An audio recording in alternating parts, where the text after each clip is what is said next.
Good evening, students. As we have started chapter number 8, quadrilaterals. So today we are going to start with theorem 8.8 up to 7th theorem we have completed, and exercise 8.1 also we have completed. Okay, now we will continue with theorem 8.8, that is a quadrilateral is a parallelogram if a pair of opposite sides is equal and parallel. It means if in a quadrilateral you have given a one pair of opposite sides equal and parallel, then we can say it is a parallelogram. Now let us see how to solve. Firstly, we will draw the figure ABCD, a parallelogram, and we will join its one diagonal AC.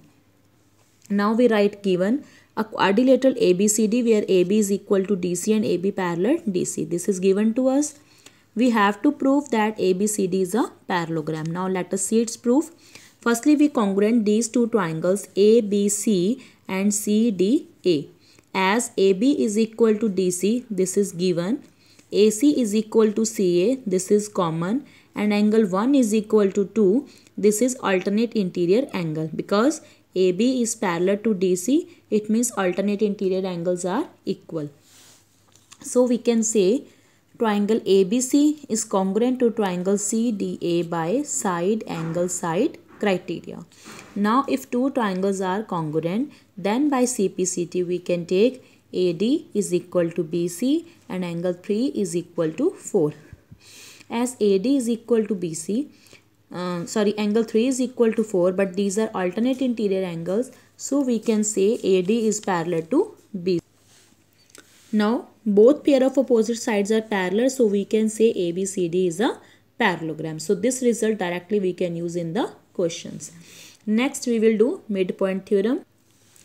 Theorem 8.9. Before that we will learn the statement of midpoint theorem. Midpoint theorem is if in a triangle line segment joining the midpoints of the opposite sides of a triangle that is parallel to third side and is half of it. This is the midpoint theorem. Okay, but in theorem 8.9 we have to prove only this line is parallel.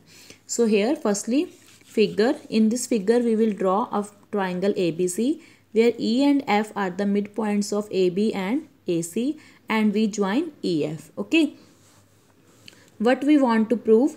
We want to prove that this EF is parallel to BC. Here we want to prove EF parallel BC, and we have given a triangle ABC with E and F midpoints of AB and AC respectively. Now here we have to do some construction. So here we write construction. In construction what we will do? We will produce EF to point G. EF to point G such that this CG is equal to this FG is equal to EF. Okay, and this CG is parallel to EB. This is the construction. Now see its proof. Firstly, we congruent these two triangles AEF and FGC. In these two angle 1 is equal to 2 vertical opposite angle. AF is equal to FC because F is given the midpoint, and FG is equal to EF. This is by construction. So by side angle side triangles are congruent. If triangles are congruent, then by CPCT we can take AE is equal to CG and angle 3 is equal to angle 4. Okay, now AE is equal to BE.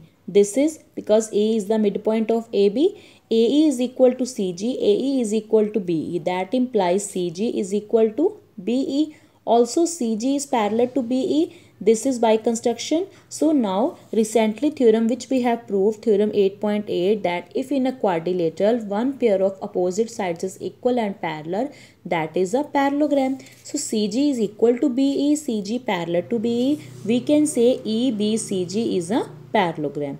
If EBCG is a parallelogram, then EG is also parallel to CE.